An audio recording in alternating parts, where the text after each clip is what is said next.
Hello everyone, welcome to our channel education hotspot. And here in this video हम continue कर रहे हैं अपनी ओनली आईएएस की उड़ान 500 प्लस की इकोनॉमी की करंट अफेयर मैगजीन को, जहां पे हम 9th हेड में न्यूज़ इन शॉर्ट कवर कर रहे थे। सो यहाँ पे हमारा जो नेक्स्ट टॉपिक है दैट इज़ 81 बॉन्ड। इससे पहले के टॉपिक हम देख चुके हैं और 9th हेड इस वीडियो में हमारा कंप्लीट हो जाएगा। Then we will move to the 8th head, right. इसके बाद हम लोग 8th हेड कवर करेंगे। आपका 11, 10, 9 हम यहाँ इसके बाद कंप्लीट कर देंगे। फर्स्ट, सेकंड, थर्ड, फोर्थ हम ऑलरेडी कवर कर चुके हैं। सो जो रिमेनिंग रह जाएगा वो रह जाएगा आपका 5, 6, 7 एंड 8 पार्ट, राइट। उसके बाद हमारी ये मैगजीन जो है वो कंप्लीट हो जाएगी। अब 81 की बॉन्ड की बात करते हैं। देखिए, बॉन्ड्स की जब हम बात करते हैं, व्हेनेवर कंपनी या किसी को भी अपने क्या करना है, अपने पास कैपिटल रेज़ करनी है, तो या तो वो कैपिटल रेज़ करने के लिए इक्विटी मतलब शेयर इशू करेगी। इक्विटी में क्या होता है, आप सामने वाले पर्सन से पैसा कलेक्ट कर रहे हो, आप उनको ओनरशिप दे रहे हो। आपको प्रॉफिट होगा तब आप उनको रिटर्न दोगे, लॉस होगा तो लॉस भी उनको बियर करना पड़ेगा। सॉरी। बट बॉन्ड के केस में क्या होता है, बॉन्ड के केस में आपने उनसे पैसा लिया, नो मैटर आपको बेनिफिट हो रहा है या नुकसान हो रहा है, आपको उनको एक रेट ऑफ इंटरेस्ट जो है वो ऑफ़र करना पड़ता है। और एक फ़िक्स मैच्योरिटी टाइम के बाद, लेट्स से आपने बोला था 4 साल 5 साल बॉन्ड का टाइम पीरियड है, तो उस मैच्योरिटी के बाद आपको उस बॉन्ड का जो प्रिंसिपल अमाउंट है वो भी रीपे करना पड़ता है। लेकिन यहाँ पे हमारे पास है 81 bond. 81 is additional tyre first bond. इसके बारे में आपके बेसल नॉर्म्स वगैरह जो हैं वहाँ पे भी मेंशन है डिटेल में डिवीज़न। तो एडिशनल टायर 1 जो आपके बॉन्ड है, यहाँ पे क्या होता है, सबसे पहले तो ये बैंक्स वगैरह जब ये इशू करते हैं, ये बॉन्ड्स बैंक ने इशू करे, तो आपने एक प्रिंसिपल अमाउंट सामने वाले पर्सन से रेज़ करा। आपने एक प्रिंसिपल अमाउंट सामने इन्वेस्टर को बोला कि आप मुझे ये अमाउंट दीजिए और मैं आपको इस पे एक इंटरेस्ट ऑफ़र करूँगा। तो बैंक यहाँ पे कंपैरेटिवली जो इंटरेस्ट देते हैं वो थोड़ा हाई देते हैं, बाकी बॉन्ड से ज़्यादा इंटरेस्ट यहाँ पे ऑफ़र करते हैं। और यहाँ पे इस पर्टिकुलर टाइप के बॉन्ड्स में मैच्योरिटी का कोई टाइम पीरियड नहीं होता। मतलब ऐसा नहीं है कि 2, 4, 5 साल बाद आपका प्रिंसिपल अमाउंट वापस कर दिया जाएगा। यहाँ पे आपका प्रिंसिपल अमाउंट वापस नहीं किया जाता। ज़्यादा इंटरेस्ट होता है, मैच्योरिटी का कोई टाइम पीरियड नहीं होता, प्रिंसिपल अमाउंट वापस नहीं किया जाता। अब क्वेश्चन आएगा, ये कैसी स्टूपिड सा फैक्ट है, प्रिंसिपल अमाउंट वापस ही नहीं कर रहे हैं वो, तो हम क्यों यहाँ पे पैसा लगा रहे हैं? पैसा आप इसलिए लगा रहे हो क्योंकि बॉस इंटरेस्ट मिल रहा है ज़्यादा, राइट। इंटरेस्ट कंपैरेटिवली ज़्यादा मिलेगा। और देखिए, ये इस तरीके के यूनिट्स या एंटिटी जनरली यहाँ पे ये बॉन्ड परचेज करती हैं जिनका लाइफ बहुत लंबा है, जो बहुत लंबे समय तक ऑपरेट करेंगे। जैसे LIC वगैरह है, तो LIC में किसी के आने जाने से फ़र्क नहीं पड़ता है ना। LIC कोई एक पर्सन थोड़ी रन कर रहा है। LIC इज़ एन ऑर्गेनाइजेशन जो लंबे समय तक एग्जिस्टेंस में रहेगी, तो वहाँ पर उनको एक फिक्स इंटरेस्ट इसका मिलता रहेगा। लेकिन हाँ, अगर RBI को लगता है कि बैंक लॉस में जा रहा है या फाइनेंशियल क्राइसिस में जा रहा है, तो वो आपके 81 बॉन्ड को कंप्लीटली ख़त्म करने की बात भी कर सकता है, राइट। वो 81 बॉन्ड को कंप्लीटली ख़त्म करने की बात भी कर सकता है कि प्रिंसिपल तो देना ही नहीं है, now you will stop giving interest on this particular bond. Clear. इससे रिलेटेड फीचर आपसे एग्जाम में पूछ सकता है अगर आएगा तो, राइट। तो यहाँ पे आप देख लेंगे कि 81 बॉन्ड होते क्या हैं। 81 बॉन्ड के बारे में यही चीज़ें बताई गई हैं। इनका मैच्योरिटी नहीं होता है कि कब रिटर्न करोगे, रिस्क भी ज़्यादा है यहाँ पे, लेकिन हाँ, इंटरेस्ट भी आप ज़्यादा ऑफर कर रहे हो। बैंक ने इशू करे 81 बॉन्ड और ये बेनिफिट बैंक आपको यहाँ पे देता है। इसकी कोई मैच्योरिटी डेट नहीं होती, अनसिक्योर्ड होते हैं। इंटरेस्ट पेमेंट जो है वो आप थोड़ा सा यहाँ पे इंटरेस्ट जो है वो ज़्यादा ऑफर कर रहे हो, वेरी ऑब्वियसली।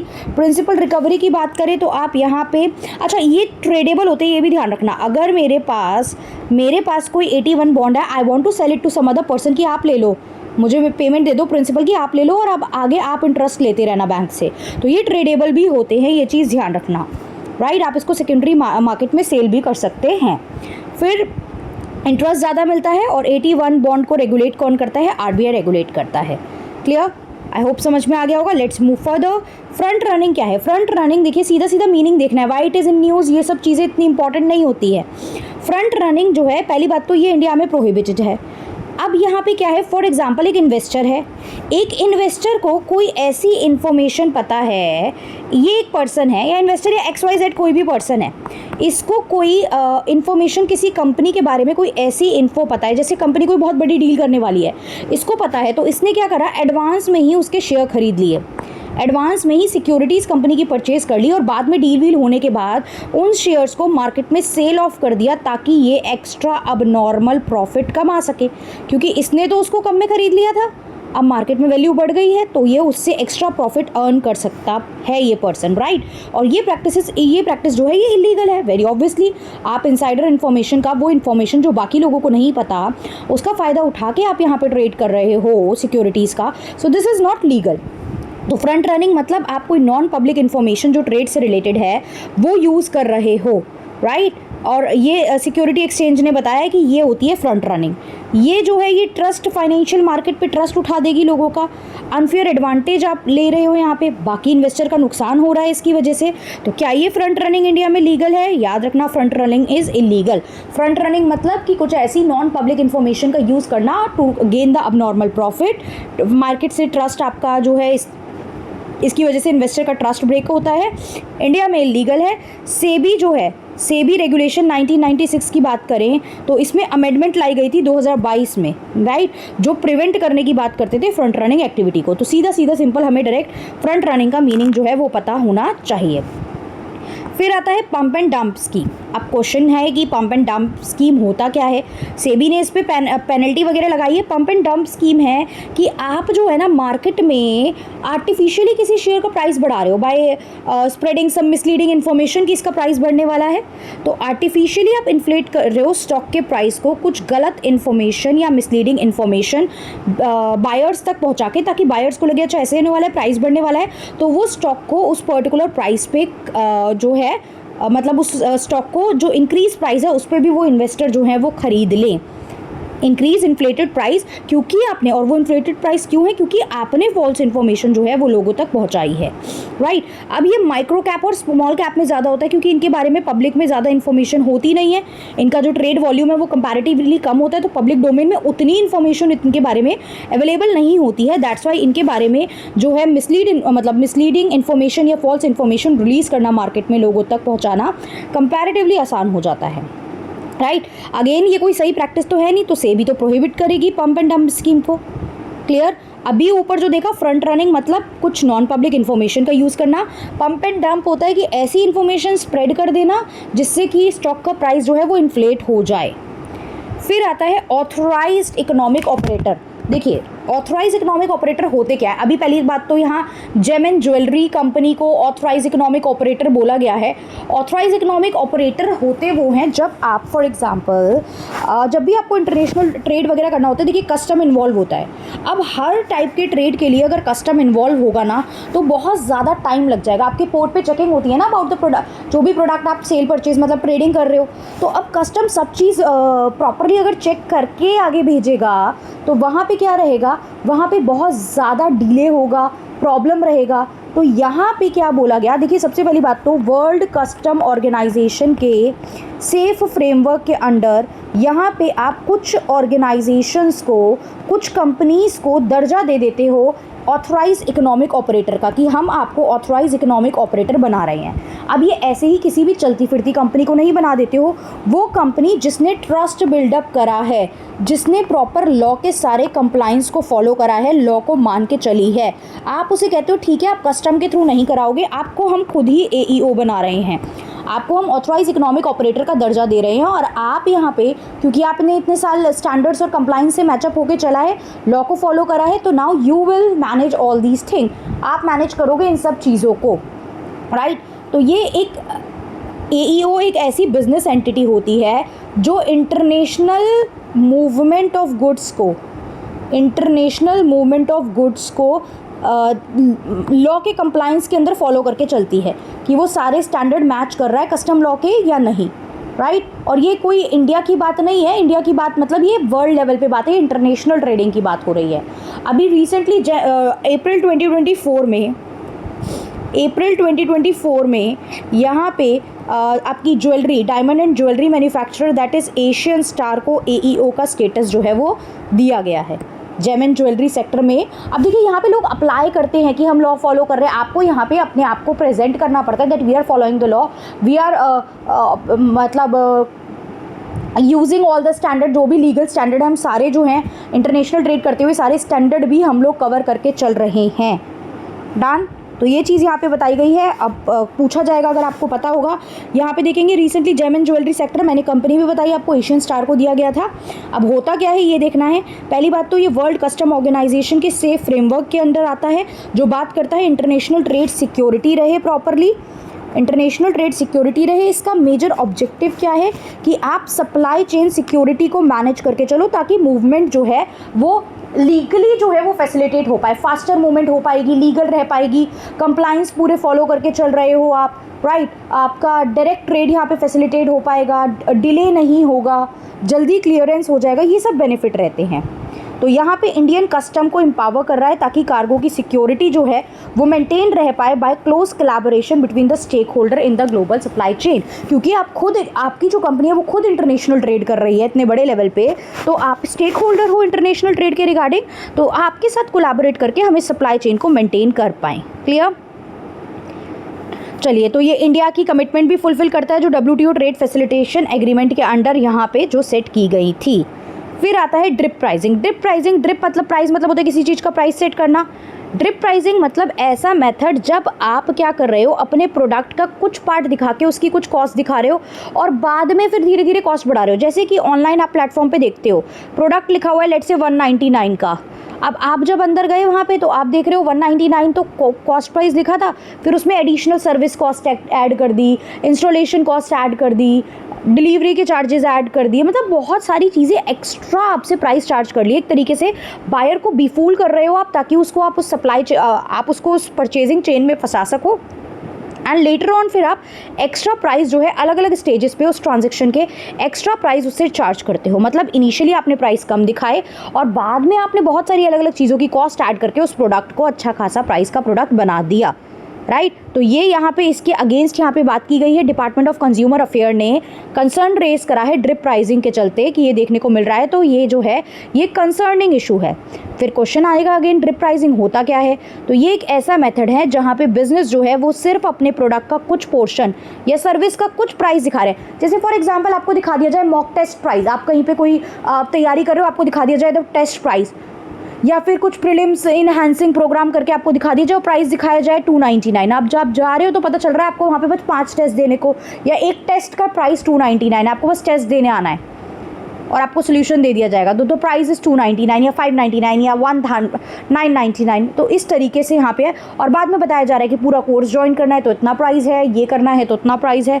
तो वही चीज़ है कि बिगिनिंग में आपको जो है वो प्रोडक्ट का एक छोटा पोर्शन या एक छोटी सी सर्विस का ही प्राइस दिखाया जा रहा है और बाद में उसने एडिशनल चार्जेस लगा दिए जाते हैं, जैसे कि सर्विस, टैक्स।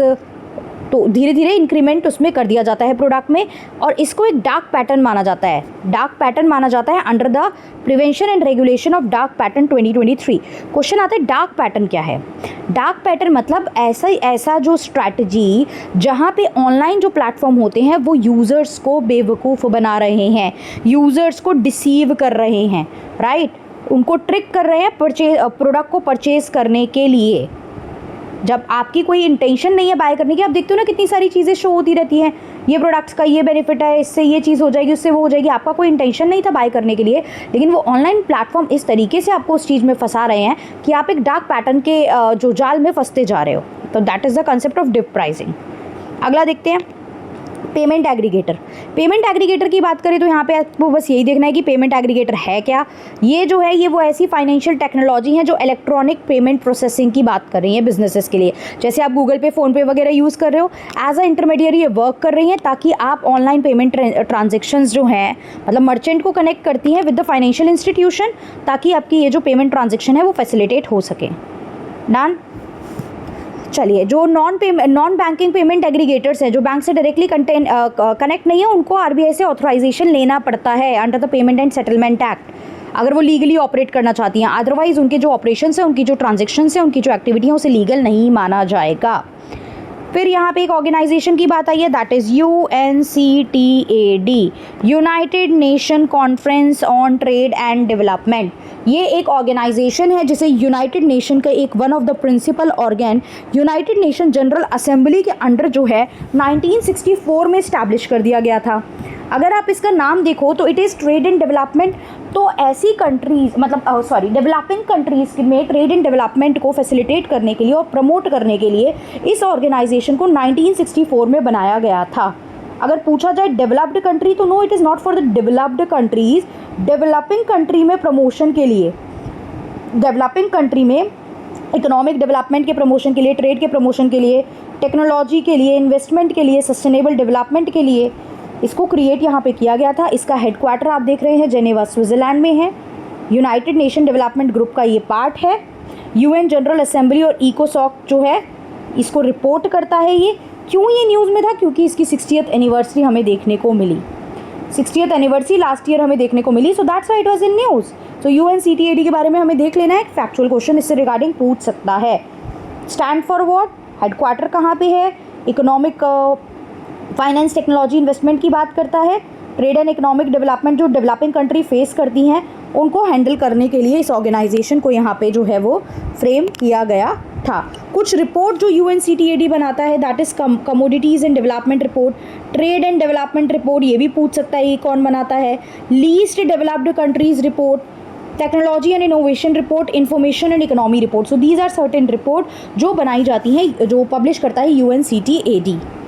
फिर आता है प्रोजेक्ट GAIA। देखिए ये प्रोजेक्ट वैसे एस्ट्रोनॉमी में भी है, यूरोपियन जो स्पेस एजेंसी है उसका एक एस्ट्रोनॉमी से रिलेटेड भी है यहाँ पे आपका प्रोजेक्ट है, बट यहाँ पे फाइनेंस के रिगार्डिंग बात हो रही है। सिंपल पूछ सकता है कि ये किसके रिगार्डिंग है, तो ये जो है ये रिगार्डिंग है ये कुछ कंट्रीज़ के सेंट्रल बैंक का जॉइंट इनिशिएटिव है। और सिंपल इसके रिगार्डिंग आपको बस इतनी लाइन याद रखनी है कि आप इसके थ्रू देखते हो कि क्लाइमेट चेंज की वजह से कितना फाइनेंशियल रिस्क जो है वो आ रहा है। Climate change is one of the major global concern आजकल हर कंट्री के लिए। एनवायरनमेंट पे इम्पैक्ट डाल रहा है, ह्यूमन लाइफ पे इम्पैक्ट डाल रहा है, राइट। बहुत सारे इसके जो है फैक्टर्स इन्वॉल्व हैं, लेकिन इसके साथ साथ ये फाइनेंशियली भी आप पे नेगेटिव इम्पैक्ट डालता है। तो क्लाइमेट चेंज की वजह से कितना फाइनेंशियल रिस्क आ रहा है वो देखना इज अबाउट प्रोजेक्ट GAIA। सीधा पूछ सकता है it is related, this project is related to, पढ़ के नहीं गए हो तो तुक्का नहीं लगा पाओगे। सिंपल अभी बोल के याद कर लो, project GAIA is related to the climate risk associated, financial risk associated due to the climate change. Done. European central bank है इसमें, बैंक BIS यहाँ पे हमें देखने को मिलता है, बैंक ऑफ स्पेन है आपका, एंड आपका बुंड्सबैंक ऑफ जर्मनी है। यहाँ पे आप आर्टिफिशियल इंटेलिजेंस का यूज़ करोगे, लार्ज लैंग्वेज मॉडल्स का यूज़ करोगे ताकि आप ये पता लगा सको कि क्लाइमेट चेंज रिस्क जो है वो फाइनेंशियल सिस्टम में क्या क्या हमें देखने को मिलते हैं। डन। सेला टनल कहाँ से कहाँ तक के लिए बनाई गई? अरुणाचल प्रदेश में इनॉग्रेट हुई है। असम के तेजपुर को ये कनेक्ट करेगी तवांग अरुणाचल प्रदेश से, तो Assam to Arunachal Pradesh connectivity provide कर रही है। ऑस्ट्रेलिया का जो टनलिंग जो मॉडल मेथड होता है उसके थ्रू ये बनाई गई है, ऑस्ट्रियन टनलिंग मेथड को यूज़ करके ये बनाई गई है। यहाँ पे आपके जो है वर्ल्ड की लॉन्गेस्ट बाई लेन टनल ये बन रही है, और सारी मतलब वही है हाई एल्टीट्यूड रीजन से आप कनेक्ट हो पाओगे इस टनल के through, all weather connectivity provide करेगी। तो Sela tunnel Assam to Arunachal, Tezpur to Tawang, right, इतना ध्यान रखना है। वर्ल्ड पोस्ट डे 2024 यहाँ पे अक्टूबर में सेलिब्रेट किया, 9 अक्टूबर को हर साल सेलिब्रेट किया जाता है। और इसको हम लोग कब से सेलिब्रेट कर रहे हैं? इसको हम लोग सेलिब्रेट कर रहे हैं अगर देखा जाए तो 1969 से। 1969 से यूनिवर्सल पोस्टल यूनियन ने जो है टोक्यो में ये बताया कि पोस्टल सर्विस जो है वो हमारे लिए क्यों इंपॉर्टेंट है। कनेक्टिविटी आपको प्रोवाइड कर रही है, पोस्टल सर्विसेज कम्युनिकेशन स्प्रेड करने में हेल्प करती है। तो 1969 से आप ये जो है वर्ल्ड पोस्ट डे सेलिब्रेट करते हो। 1969 में 9 अक्टूबर को डिक्लेयर कर दिया गया as a world post day. और इस साल जो है आपकी 150th एनिवर्सरी है यूनिवर्सल पोस्ट यूनियन की। यूनिवर्सल पोस्ट यूनियन 1874 में इस्टेब्लिश की गई थी। वर्ल्ड पोस्ट डे 1969 से हम लोग बनाते हैं, लेकिन ये जो यूनियन है ये आपकी कब इस्टेब्लिश की गई थी? 1874 में इस्टेब्लिश कर दी गई थी, जो कि इंटरनेशनल पोस्टल सिस्टम और ग्लोबल मेल एक्सचेंज की एफिशिएंसी बढ़ाने की बात करती है, उसके रिगार्डिंग अवेयरनेस पहुंचाने की बात करती है। और इस बार 150th एनिवर्सरी पे इसकी जो थीम थी that was enabling communication and empowering people across nation, right, क्योंकि mail is about the communication ना, so enabling communication and empowering peoples across the nation. Last topic of this session is dabba calling, right. Dabba calling क्या है? देखिए, डब्बा calling एक method देखा गया जिसकी वजह से अभी जो पंजाब, हरियाणा, राजस्थान, दिल्ली की जो पुलिस है भैया, ये बहुत परेशान चल रही है। क्या हो रहा है, लोग डब्बा कॉलिंग के थ्रू क्या कर रहे हैं, लोग बड़े चालाकी से यहाँ पे एक्सटॉर्शन कॉल कर रहे हैं इंटरनेट के थ्रू। वो क्या कर रहे हैं, वो 2 सेलफोन यूज़ कर रहे हैं। एक सेलफोन से इंटरनेट के थ्रू आपको कॉल करते हैं और दूसरे सेलफोन को भी उसके साथ रखते हैं, और दूसरे सेलफोन से जो है वो आपको यहाँ पे एक्सटॉर्शन कॉल करवाते हैं। एक फ़ोन से आपको कॉल करा, बट उस फ़ोन से वो लोग बात नहीं कर रहे होते, वो कॉल दूसरे फ़ोन से करवाते हैं, ताकि अगर आवाज़ ट्रेस हो, आप कुछ ट्रेसिंग की बात करो तो ट्रेसिंग में इशू आए। तो यहाँ पे जो ये गैंग्स हैं, ये बहुत ज़्यादा एडवांस हो गए हैं। वो 2 फ़ोन यहाँ पे यूज़ कर रहे हैं, वो दोनों फ़ोन को स्पीकर पे डालते हैं, एक साथ रखते हैं, एक से कॉल करते हैं आपको इंटरनेट के थ्रू, और जो वॉइस है वो दूसरे फ़ोन की यूज़ कर रहे होते हैं। जैसे बहुत सारे गैंगस्टर आज की डेट में जो इंटरनेशनली बैठे हुए हैं, वो इसी के थ्रू जो है वो ऑपरेट कर रहे हैं, और इसकी वजह से कॉल ट्रेसिंग जो है वो डिफ़िकल्ट हो गई है। पता लगाना कि पर्सन कहाँ से बात कर रहा है, it is becoming very difficult. और इसके थ्रू आप बड़े बड़े बिजनेसमैन को, बिल्डर्स को, पॉलिटिशियंस को क्या कर रहे हो, टारगेट करके चल रहे हो, राइट। चलिए अब आप देख लेते हैं एक बार। ये मेथड है एक्सटॉर्शन कॉल के लिए, जिसमें आप 2 फ़ोन्स यूज़ करोगे, राइट। जिससे डिटेक्शन एंड ट्रैकिंग में इशू यहाँ पे भी आता है। इनिशियल कॉल के लिए आप एक्सटॉर्शन कॉल करते हो विक्टिम को एक फ़ोन से, और यहाँ पे आप ये कॉल जो है वॉइस ओवर इंटरनेट प्रोटोकॉल, मतलब इंटरनेट के थ्रू कॉल करते हो, नॉर्मल फ़ोन कॉलिंग नहीं करते हो। और उसी के साथ साथ दूसरे फ़ोन से आप साइमल्टेनियस कॉल ओपन रखते हो दूसरे फ़ोन को यूज़ करके, तो वहाँ से आप अपने बॉस से उसको कनेक्ट करते हो, जो भी पर्सन है जिससे बात करानी है आप उसको कनेक्ट करते हो, जो शायद दूसरी कंट्री में बैठा हुआ है, और दोनों फ़ोन साथ साथ रखे जाते हैं और दोनों के स्पीकर ऑन करके रखे जाते हैं। तो डुअल कम्युनिकेशन यहाँ पे आप यूज़ करते हो, जिससे कि ट्रेसिंग डिफ़िकल्ट हो जाए। अब डब्बा कॉलिंग पूछे तो समझ में आ जाएगा। एक्सटॉर्शन कॉल को लेके आप वॉइस ओवर इंटरनेट करते हो, 2 फ़ोन यूज़ करते हो, राइट, ताकि आपकी ट्रेसिंग और जो ट्रेसिंग जो है वो ईजीली ना हो पाए, राइट। तो डब्बा कॉलिंग अगर नहीं सुना होगा, नहीं पढ़ा होगा, तो फिर डायरेक्टली नहीं आंसर कर पाओगे, बट अगर थोड़ा बहुत भी अभी ये सुन लिया है तो ऐसे कुछ क्वेश्चन आएगा, then you will be able to answer. तो first topic of this current affair magazine, 2nd, 3rd, 4th is done. अब 9, 10, 11 इज़ ऑल्सो डन। अब हमारे रह गए हैं 5, 6, 7 and 8, that we will also cover in the upcoming videos. I hope ये videos help कर रही हैं तो कमेंट करके बताएंगे। बाकी हम कंटिन्यूटी में इस मैगजीन को कंप्लीट करेंगे ही over the period of time. Rest कोई भी डाउट, कोई भी कन्फ्यूजन है, you can mention it in the comment box. That's all, thank you everyone, see you in the next video.